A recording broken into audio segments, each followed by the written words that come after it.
요즘 뉴스 보시면 정부가 부동산으로 돈이 쏠리지 않게 대출 규제와 세금 규제를 계속 쌓아 올리고 있고, 실제로 아파트 거래량은 반토막 수준으로 줄어들었습니다. 그런데 불과 1~2년 전만 해도 지금 안 사면 평생 못 산다, 영끌이 답이다 라는 말이 신앙처럼 퍼졌죠. 손바닥 뒤집듯 분위기가 바뀐 겁니다. 그래서 오늘 영상에서는 첫째, 왜 정부는 꼭 10년쯤 지나면 갑자기 빚내서 투자하라는 신호를 보내는지, 둘째, 왜 그때마다 평범한 사람들의 돈이 같은 방식으로 증발하는지, 셋째, 2026년 지금 이 판에서 당하지 않고 살아남으려면 무엇을 봐야 하는지, 이 세 가지를 아주 쉽게 보여드리려고 합니다. 역사 이야기가 아니라 여러분 통장 얘기입니다. 먼저 10년 전으로 잠깐만 가보죠. 2014년과 2015년, 그때 정부는 집 살 때 빌릴 수 있는 돈의 한도를 풀어주는 정책을 씁니다. 지금으로 치면 대출 규제 완화, 당시 이름은 LTV와 DTI였는데 쉽게 말해 연봉 대비, 집값 대비 더 많은 빚을 줘도 눈 감아 주겠다는 뜻이었습니다. 그리고 시장에는 노골적인 말이 돌죠. 빚내서 집 사라. 그 결과 사람들은 움직였습니다. 그런데 재밌는 건 그 직전에 주식시장이 완전히 죽어 있었다는 겁니다. 천재 15년 코스피는 몇 년 동안 2000선 근처를 왔다 갔다 하는 박스장, 일명 백스피에 갇혀 있었고, 개미 투자자들은 지쳐서 계좌를 닫기 직전이었습니다. 그때 정부가 돈줄을 열기 시작합니다. 그리고 대중은 항상 같은 반응을 보입니다. 이번이 진짜 마지막 기회래. 이 공포를 포모, 남들만 돈 버는 것 같아 미쳐버리는 심리라고 부릅니다. 그때도 그랬습니다. 가계부채는 기록을 깨며 늘었고, 당시 증가 속도가 역대 최고였는데 2021년에는 그 기록을 다시 갈아치웁니다. 더 웃긴 건 강남 아파트 이야기입니다.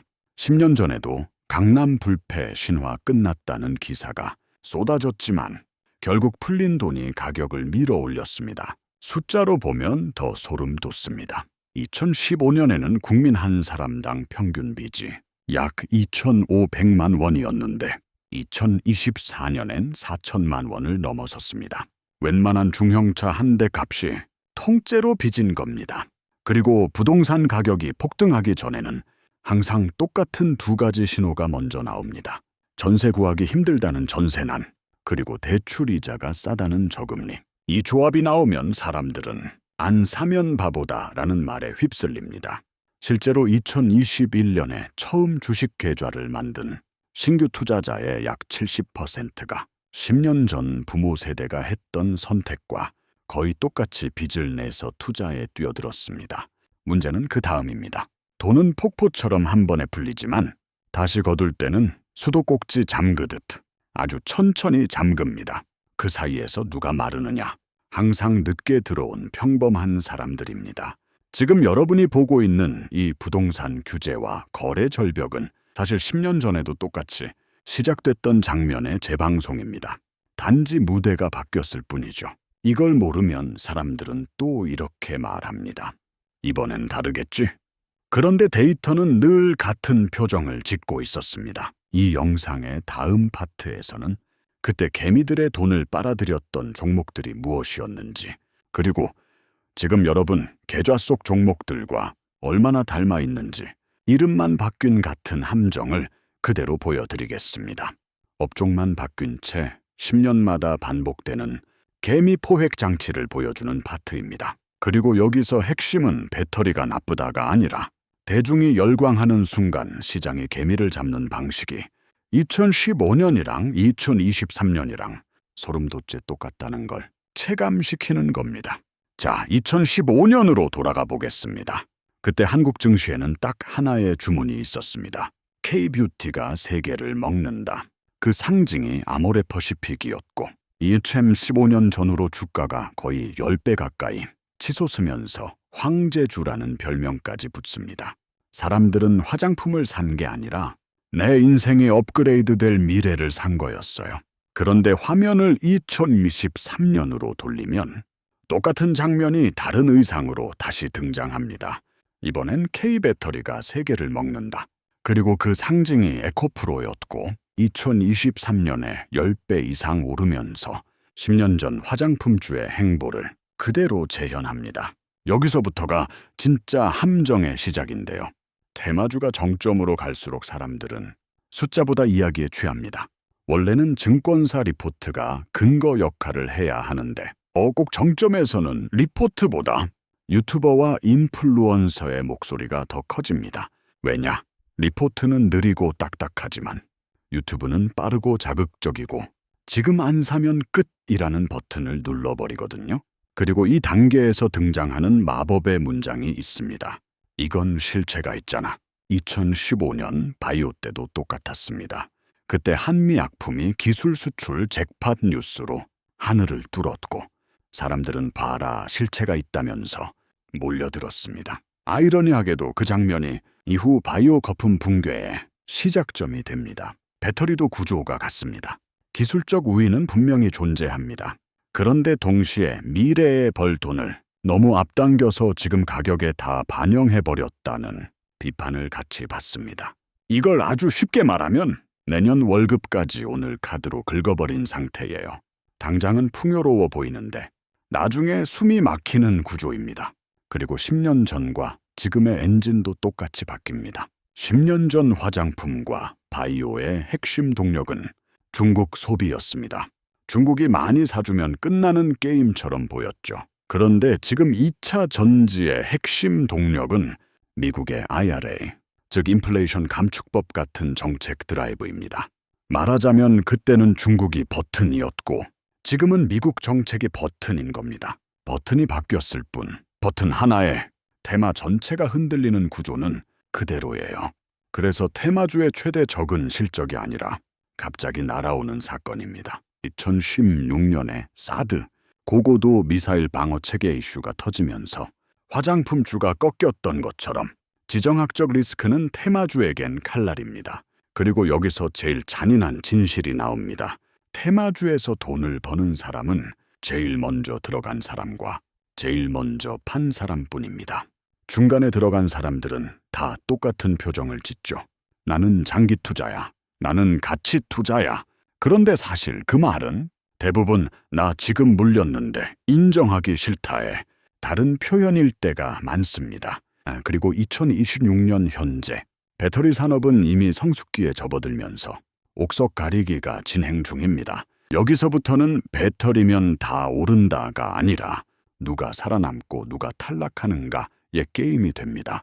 즉 2015년에는 K-뷰티라는 하나의 깃발로 다 같이 올라갔다면 전자숨 16년은 같은 배터리라도 누군가는 주인공, 누군가는 조연, 누군가는 퇴장이 정해지는 구간이라는 뜻입니다. 여기까지 들으면 이런 질문이 생기죠.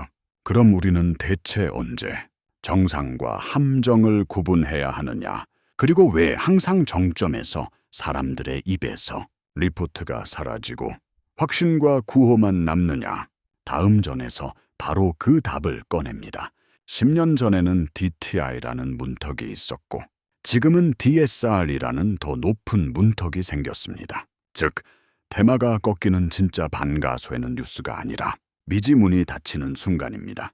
이제부터가 진짜 무섭고 동시에 진짜 유익합니다. 앞에서 봤죠. 10년 전에도 빚내서 사라가 나오고 그 다음에 테마가 터지고 개미들이 실체가 있잖아 하면서 몰려들었습니다. 그런데 그 다음 장면은 늘 똑같습니다. 시장이 무너지는 이유는 뉴스가 아니라 미지문이 닫히는 순간입니다. 이걸 오늘은 아주 쉬운 비유로 끝내볼게요. 시장은 놀이공원이고 상승장은 불꽃놀이입니다. 불꽃이 터질 때 사람들은 하늘만 보는데 진짜 중요한 건 출입문입니다. 출입문이 열려 있으면 사람은 계속 들어오고 가격은 버팁니다. 출입문이 닫히면 불꽃이 아무리 예뻐도 사람은 못 들어오고 그때부터 줄 서 있던 사람들이 서로 밀치며 빠져나가죠. 그 출입문이 바로 대출 규제입니다. 10년 전에는 DTI라는 문턱이 있었습니다. 이건 쉽게 말해 너 소득 대비 이자 갚을 능력 있냐를 보는 기준이었어요. 그런데 2026년 현재는 DSR이라는 더 무서운 문턱이 생겼습니다. 이름이 어려우니까 한 줄로 번역하면 이거예요. 네오가 빚이 여러 개면 그 빚의 원금과 이자를 전부 합쳐서 매달 갚을 수 있냐? 즉, 예전엔 이자만 보면 됐는데 지금은 원금까지 같이 갚는 능력을 따진다는 겁니다. 그래서 같은 연봉이어도 예전보다 빌릴 수 있는 돈이 훨씬 줄어듭니다. 이게 왜 무섭냐? 사람들의 희망이 아니라 한도가 가격을 정해버리기 때문입니다. 그리고 이 문이 닫히는 타이밍은 10년 전에도 이미 한 번 있었습니다. 2017년 문재인 정부 출범 직후 8.2 대책 같은 강력한 대출 규제가 나오면서 시장 분위기가 반전됩니다.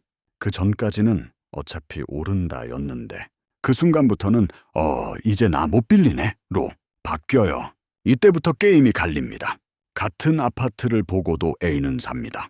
B는 못 삽니다. 실력 차이가 아니라 문 통과 차이입니다. 그리고 이게 곧 경쟁 구도가 됩니다. 현금 많은 사람, 이미 집이 있는 사람, 부모 도움 있는 사람은 통과, 평범하게 월급 모아 올라온 사람은 탈락. 이 구조가 만들어지면 시장은 더 잔인해집니다. 왜냐하면 늦게 들어온 사람일수록 대출 의존도가 높고 그 대출의 숨통이 막히면 배우튀기 싸움이 시작되거든요. 10년 전에는 이자만 내고 버티는 개오치식 대출이 많았습니다. 말 그대로 처음 몇 년은 이자만 내다가 나중에 원금을 갚는 방식이죠. 그래서 겉으로는 덜 아파 보였습니다. 그런데 지금은 원리금을 같이 갚아야 하는 대출이 많아서 체감 통증이 훨씬 큽니다. 즉, 같은 금리라도 지금이 더 아픈 구조라는 겁니다. 그리고 많은 사람들이 이렇게 착각합니다. 금리만 내려가면 살겠지. 그런데 금리는 한국만의 문제가 아닙니다. 미국 연준이 금리를 결정하고 한국은행이 그 속도를 못 맞추면 자본 유출 위험이 커집니다. 여기서 자본 유출도 쉽게 말하면 이거예요. 해외 투자자들이 한국에 돈 두는 것보다 미국에 두는 게 더 안전하고 이자도 더 주네? 라고 느끼면 한국에서 돈을 빼서 달러로 바꾸고 나가버리는 겁니다. 그럼 원화가 약해지고 환율이 뜁니다. 그 환율이 특정 선을 넘으면 시장이 흔들립니다. 10년 전이나 지금이나 환율이 1150원을 넘어가면 외국인 자금은 한국 주식 시장을 떠나기 시작한다는 경향이 있습니다. 여기서 중요한 포인트는 주가가 떨어져서 떠나는 게 아니라 환율이 불안하니 안전한 곳으로 가자라는 본능이 작동한다는 거예요. 그리고 시장은 한 번에 무너지지 않습니다. 2018년에도 금리 인상기 초반에는 집값이 버팁니다. 사람들은 봐라, 안 떨어지네 하고 안심하죠. 그런데 후반부로 가면 갑자기 급격히 무너지는 양상을 보였습니다. 이게 왜 그러냐? 초반에는 사람들이 마지막 체력을 꺼내 버티기 때문이고 후반부에는 통장이 말라서 버티는 사람이 사라지기 때문입니다. 그리고 지금은 더 취약합니다. 현재 한국의 가계부채는 1,800조 원을 넘어서 10년 전보다 경제 시스템 충격에 더 취약합니다. 숫자가 크게 느껴지죠. 쉽게 말하면 이거예요. 경제 전체가 빚으로 쌓은 젠가가 됐다는 겁니다. 하나가 흔들리면 옆도 같이 흔들립니다. 그래서 고금리 시대에는 무엇부터 무너지냐? 현금 흐름이 없는 자산부터 무너집니다. 현금 흐름이 뭐냐? 쉽게 말해 매달 돈을 만들어내는 힘입니다. 월세가 나오거나 배당이 나오거나 장사가 돌아가거나 이런 게 없으면 단지 오를 것 같아서 들고 있는 자산은 고금리에서 먼저 쓰러집니다. 땅이든 성장주든 비슷합니다. 그리고 사람들이 가장 많이 기다리는 장면이 있죠. 금매가 쏟아지는 순간. 그런데 말합니다. 영끌족들이 내놓는 금매물은 보통 금리 인상이 멈춘 뒤 1, 2년 후에 가장 많이 쏟아진다. 왜 멈춘 다음이냐? 금리가 멈춘다고 바로 숨이 트이는 게 아니라 이미 쌓인 이자와 원리금 부담, 이미 줄어든 거래량, 이미 망가진 심리가 뒤늦게 현실로 터지기 때문입니다. 그리고 마지막으로 2026년의 금리는 과거 1.2%대로 쉽게 내려가지 않는 중금리 시대, 고착화가 예상됩니다. 이 말은 한 줄로 이겁니다. 예전처럼 공짜 대출로 다 같이 들썩이는 장면이 당분간 안 올 수 있다. 그래서 지금 시장은 단순히 가격 조정이 아니라 체력 테스트로 바뀌었습니다. 여기까지가 전입니다. 이제 질문은 딱 하나로 좁혀져요. 같은 시장, 같은 뉴스, 같은 금리에서도 누군가는 살아남고 누군가는 무너집니다. 그 차이는 무엇이냐? 다음 결지에에서 저는 당하지 않는 사람들의 해석 툴, 즉 남들 말이 아니라 데이터로 판단하는 2006년 생존 규칙을 딱 손에 잡히게 정리해드리겠습니다. 여기까지 요약하면 이겁니다. 돈은 10년마다 같은 경로로 움직였습니다. 정부가 돈줄을 열면 사람들은 이번이 마지막이라는 포모에 휩쓸리고 그 돈은 부동산과 테마주로 몰리며 정점에서는 리포트보다 유튜브가 커지고 실체가 있다는 주문이 반복됩니다. 그런데 진짜 반가소에는 뉴스가 아니라 미지문이 닫히는 순간이었고 10년 전 DTI라는 문턱이 지금은 DSR이라는 더 높은 문턱으로 바뀌었으며 고금리 시대에는 현금 흐름 없는 자산부터 무너지고 금매는 금리 인상이 멈춘 뒤 2002년 후에야 본격적으로 쏟아질 가능성이 높고 환율이 흔들리면 외국인 돈은 먼저 빠져나가며 결국 이 판은 희망의 게임이 아니라 체력과 해석의 게임으로 바뀌었다. 요약하면 이겁니다.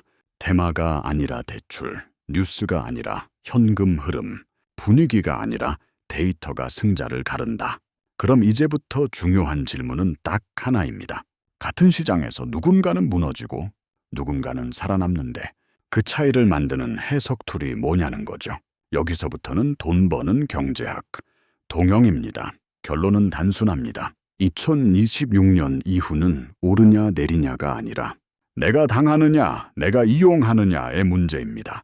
그래서 오늘은 여러분이 바로 써먹을 수 있는 생존 규칙을 3가지 축으로 정리하겠습니다. 첫째, 언제 현금화하느냐가 수익을 결정합니다. 많은 분들이 투자를 얼마나 올랐냐로 판단하는데 실제 승패는 언제 내 돈으로 바꿨냐에서 갈립니다. 같은 종목을 샀어도 먼저 현금화한 사람은 승자고 늦게 확신에 취해 붙잡고 있던 사람은 패자입니다. 투자의 성적표는 수익률이 아니라 출구 타이밍이라는 겁니다. 둘째, 2026년 이후 시장의 주인공은 바뀝니다. 예전처럼 미래가 좋아 보인다는 이야기만으로 프리미엄이 붙는 시대가 아니라 실제로 돈을 벌어 현금이 찍히는 기업 쪽으로 무게중심이 이동합니다. AI 인프라와 에너지 혁명처럼 진짜 수익이 확인되는 분야 중심으로 재편된다는 말이 여기서 나오는 거예요. 이제는 테마의 깃발이 아니라 실적이라는 엔진이 있는 쪽만 살아남는 구간입니다. 셋째, 세금과 수수료를 빼고 남는 진짜 수익을 계산해야 합니다.